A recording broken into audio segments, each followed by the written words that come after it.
In my announcements, I was mentioning those of you with keen eyes. And I'm going to ask those of you with keen eyes a question. What is today celebrating? Gaudete Sunday, right? And so what is unusual about this Sunday? Rose, very good. It's not pink. Jesus rose from the dead, right? He didn't pink from the dead. Okay. So Gaudete Sunday. So what does this color invoke for you? What is the church asking us to think about when we see this rose color in the season of Advent? Joy, right? So we are surrounded by joy. We got a little joy over there, right? We are surrounded by joy, but things aren't going well for John the Baptist in our gospel today. It doesn't sound very joyful for John the Baptist. We are in the middle of this joy, and the first lines from our gospel today are, quote, "From prison, John the Baptist heard of the works of Christ." Now, John the Baptist, he had given everything to God.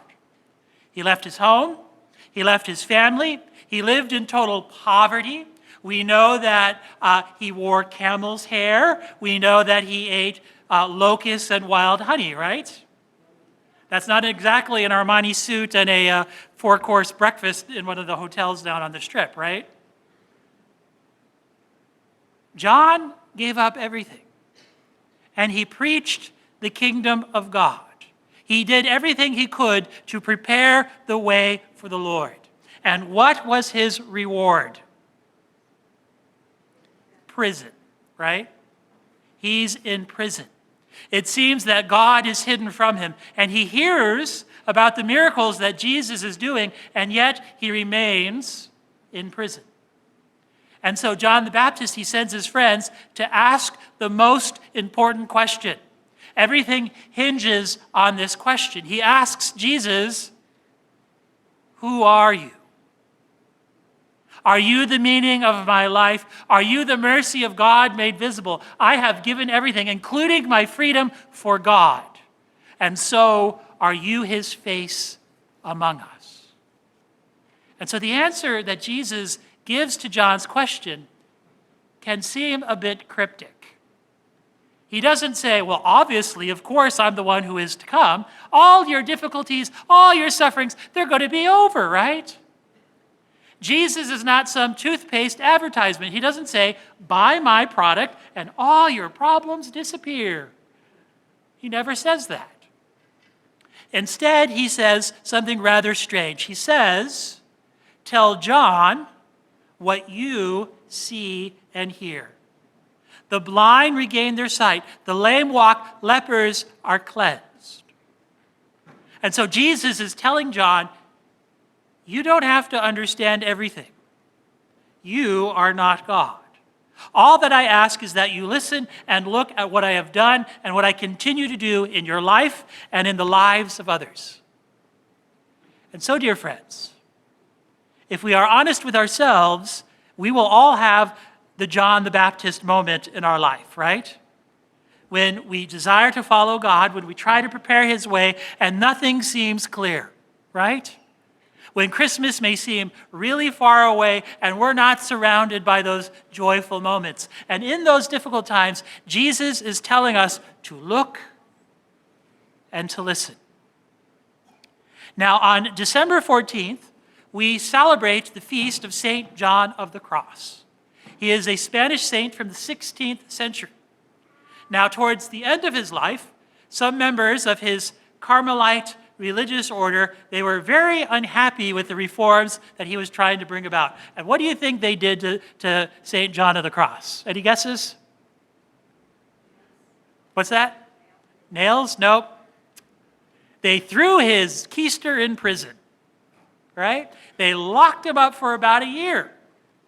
And one of his spiritual directees found out about this, and she wrote him a letter to express this horror, this injustice that he's experiencing. And St. John, and his answer embodies someone who learned to look and to listen. He says, quote, Do not let what is happening to me, daughter, cause you any grief, for it does not cause me any. Men do not do these things but God, who knows what is suitable for us and arranges things for our own good. Think nothing else but that God ordains all, and where there is no love, put love, and you will draw out love. End quote.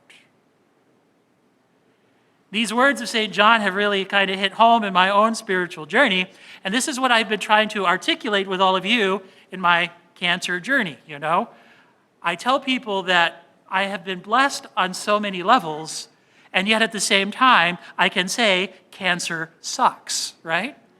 But I also see the hand of God at work in these experiences that I have, and it is truly, utterly amazing.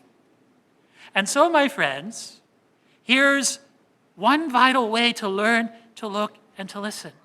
Because we will all have difficult moments in our life. And are we attuned to the voice of God? Are we preparing his way? We need to learn to look, to listen to what God is doing in our lives, and then we need to thank him. And so here's a very practical way, dear friends.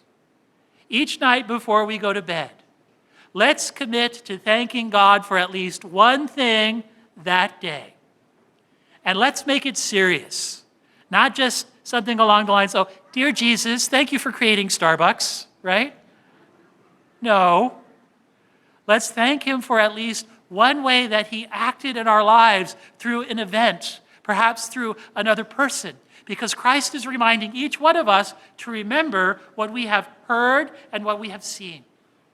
And so we cultivate this attitude of gratitude by thanking him each day from our hearts. And this helps us grow, especially in moments of tribulation. So when we look, when we listen, we can see the great things that God has done in us and through us. And it reminds me of the words of Psalm 89. Forever I will sing the mercies of the Lord. And my dear friends, at Mass, we receive the greatest of mercies. In the Mass, when we look and when we listen, we can see Jesus on the cross. But we also know that that cross, he did that out of love for us. When we look and when we listen, we see him present in the gift that is the Eucharist. In every Mass, Jesus makes everything his own. He takes everything to the Father, right? All the prayers, all of our petitions, are united to the Father. And so in the Mass, during the Mass, if we allow it, Jesus makes each one of us more and more of his own. So those words of John the Baptist, are you the one who is to come, or should we look for another?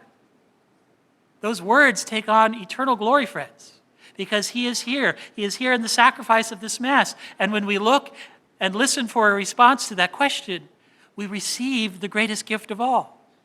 We received Jesus Christ in his body, blood, soul, and divinity. And we experience a presence and a friendship which will last for all eternity. And my dear friends, I hope that you feel the same way that I do. And you will see in this reality of our faith, this source of hope, this source of joy, and ultimately a source of strength, even in those moments of tribulation.